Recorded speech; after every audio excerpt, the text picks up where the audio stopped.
I know my face doesn't look serious, but it's serious.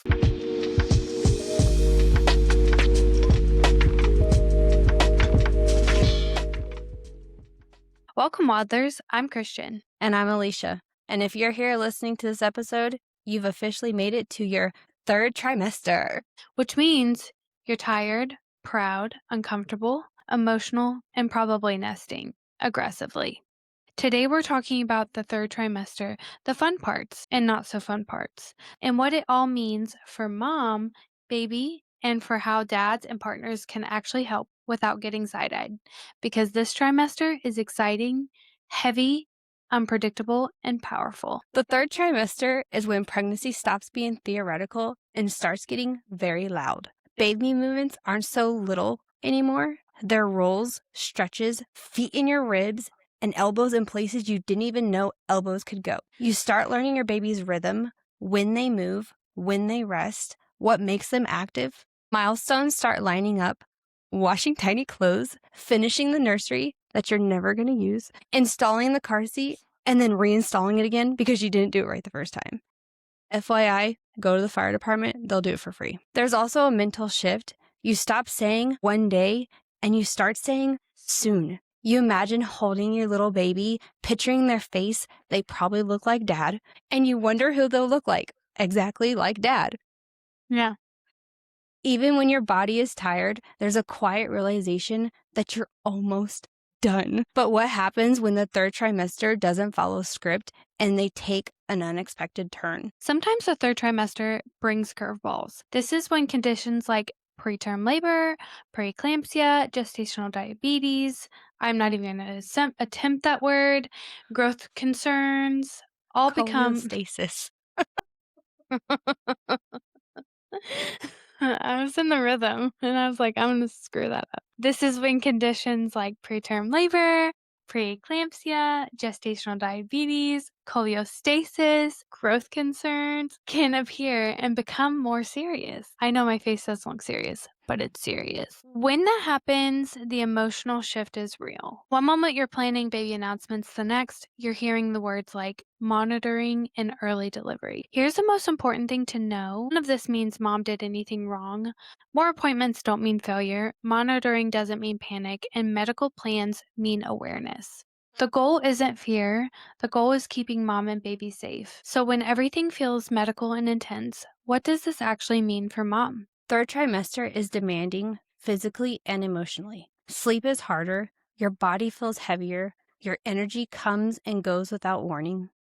Emotionally, it's layered. You feel excited and overwhelmed all at the same time. Confident one moment, unsure the next.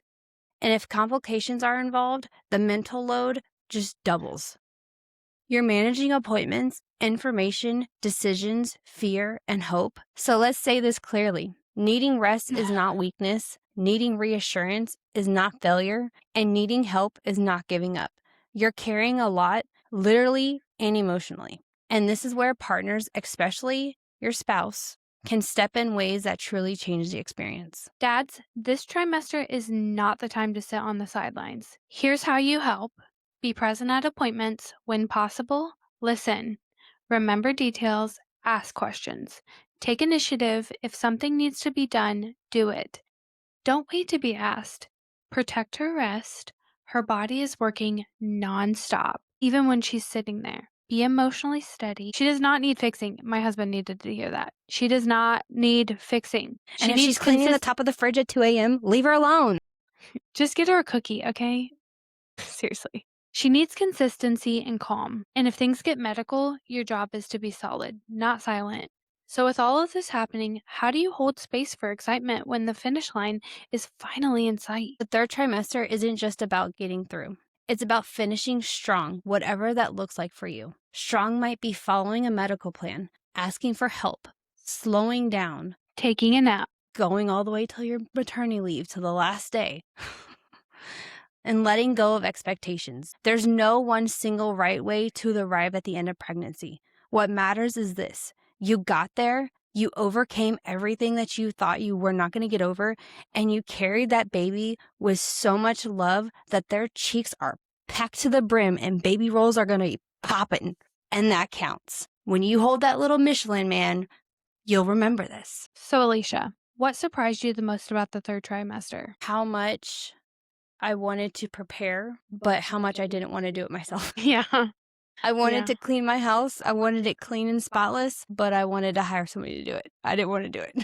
I feel that. I really do. I felt that pretty strongly. And then I remember sitting around like waiting for that nesting to kick in with my fifth. I was just waiting. I was like, God, this is never going to happen. And so finally I just got up and I started like doing. And that's apparently what I needed to do because I kicked my butt in gear and I got everything done. But I tell you what, I was tired in the middle of it. You ever get a room completely unpacked and then look back at it like, "What the heck did I just do?" That's what I did. See, and I don't know if it's because I gave birth to all my babies at 36 weeks, but my nesting always came after they were here. Like, Yeah, because you feel better. well, I wanted to get it done, and I did get it done. Like I said, I hired somebody to do it because I just didn't want to. But when my babies were here, that was when I couldn't sit down long enough. Yeah. I was the one cleaning. So I don't know if maybe it's like pre-labor has anything to do with your nesting phase, but I just remember a few weeks after they were here, that's when I would get my nesting phase on. What surprised you about the third trimester? So, what surprised me about the third trimester is how uncomfortable it can be. And I would say I have that expectation because my third baby, I was so uncomfortable. My body hurt so bad that I just didn't expect that, especially having 2 pregnancies before that. They went really smooth, really easy, and so to be so miserably pregnant, did suck. And then also with my 4th, my nausea came back, and I was nauseous my entire 3rd trimester, which I didn't know was really a thing, but apparently it's a thing. Because baby's pushing up on your stomach and everything. And so it's Well, I wouldn't say it was, like, digestive wise. I think it was just, like, I just felt sick. It was, like, first trimester sickness. mm, So what support do you need more of? Like, what support did you need more of, but you didn't know how to ask for? I don't really think that I can really answer that because I don't feel like I lacked any support with my pregnancies. I feel like I have a very great husband. He was very attentive. The times that he was not around because he was working, my parents were very attentive. I mean, they were so attentive that one time my dad made the mistake of sending me a picture of funnel cake at Walmart. And a few minutes later, my mom calls me and she's like, "What are you doing?" And I was like, "I'm going to Walmart to get funnel cake." And she just starts yelling at my dad and she goes, "How dare you send her pictures of that? Go get it right now." And he went and he brought me 2 funnel cakes and a caramel apple. He was like, "I didn't know you were gonna get me in trouble." That's so funny. I feel like I had a really good support system as well. I would say I didn't necessarily need more support in the 3rd trimester.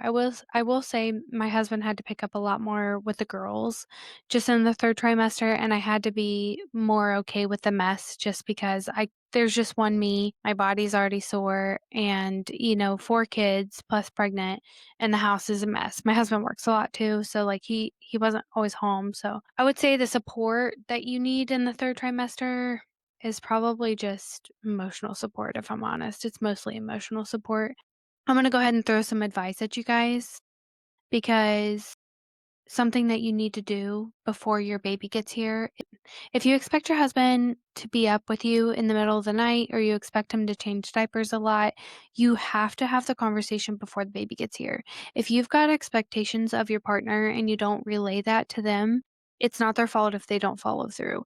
And I'm saying that as somebody who didn't do that and felt that way towards my husband.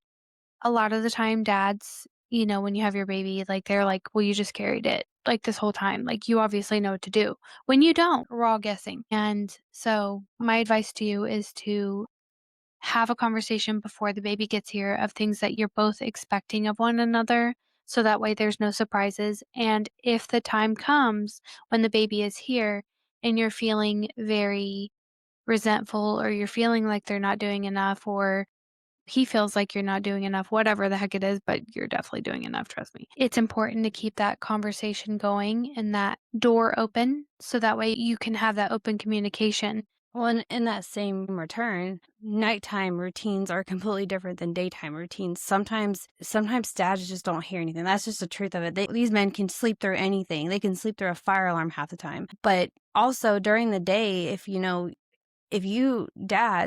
see your partner over there sleep deprived and feeding the baby and you see the baby crying and you can tell that she's, just looks like she's exhausted, take the baby and just give her a break or offer to change a diaper. A little bit goes a long way. If you just sit back and just kind of wait for her to say, help me, that you're going to build resentment. You're going to build fights. And I'm sorry, but saying I didn't know is not always going to work. You have to Mm. be mindful of your surroundings and your partner. There's a reason why you guys got together. There's a reason why you guys fell in love. Don't forget that. Having a new baby, especially in the first new days, you're all trying to figure it out together. And, if you know that she's getting up all night with the baby, when you get home, try to keep it in the back of your head. Like, okay, she's been home with the baby all day. Let me give her 5 minutes. And just a little bit goes a long way. Josh was always really good about that. Mm-hmm. Like, he was always really good about, like, I would take the night shift 'cause it made more sense for me. I can wake up, like, 100 times a night and still be able to, like, process in the morning, whereas he can't. Like, if he wakes up in the middle of the night, he's up for the rest of the day. So, we always kinda did it that way. Like, during the day, if I just couldn't take it anymore, I'd be like, "Here." Or even I would just sleep when the baby sleeps. And so I would nap and he would take the big girls and keep them quiet so I could take a rest. Alicia, was there any point in your 3rd trimester where things took a medical turn, and what helped you feel grounded? Yes. So with my daughter, I went to one of my appointments with her that they did an ultrasound and they found out that she had a loop of cord in front of her head. And if you don't know this, if there's a loop of cord in front of your baby's head, obviously when they're bigger, if your water breaks, their head will compress on it and it's called a prolapse cord and it turns into an emergency C-section. So they pretty much told me at that appointment that if my water broke, I needed to get my butt up to the labor and delivery and prepare for an emergency C-section. And that terrified me because my child before her, my water leaked with him for 2 days before I knew it because I didn't have a big gush of water. And so I was very terrified that I would have a leak and then she would compress on her cord and I would never know. So what kept me grounded was I did use a Doppler. I checked on her heartbeat every night. I would look at her on ultrasound. And then the week before I gave birth to her, my doctor confirmed that she pulled the cord back out. So it wasn't in front of her head anymore. I was very lucky that my doctor did take my concerns very seriously. Thank goodness. Did you have any medical turns that made you feel uneasy, and what did you do to ground you? Yeah, I did. I'm sure you remember me calling you and telling you about my crazy experience at 30 weeks. Mm-hmm. Um, I had kind of what I assume is low blood sugar, and I almost passed out, and I felt really awful. So I'm not going to go into that story right now, but essentially, I just felt like I was going to pass out. Nothing ever came of it. My doctors never even cared, really. But the way I kept myself grounded was I kept telling myself, well, if something was actually going on, they would be monitoring me closely. It would show up on tests. Maybe it's not that serious. Okay, so last question. So, Alicia, what was your favorite part of the 3rd trimester? Not being pregnant anymore. The 3rd trimester. Oh, um, I don't know. I think I enjoyed the whole thing.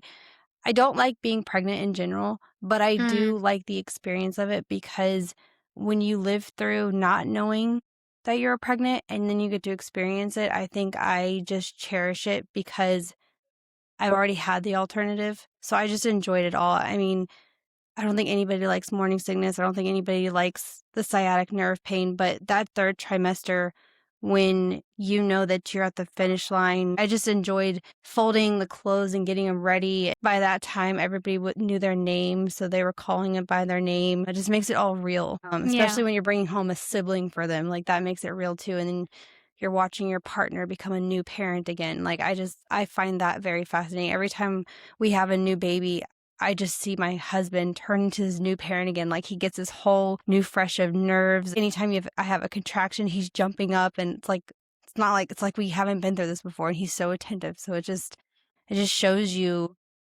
why you're grateful when you pick a really good partner because they're very attentive to you. Yeah. So, what about you?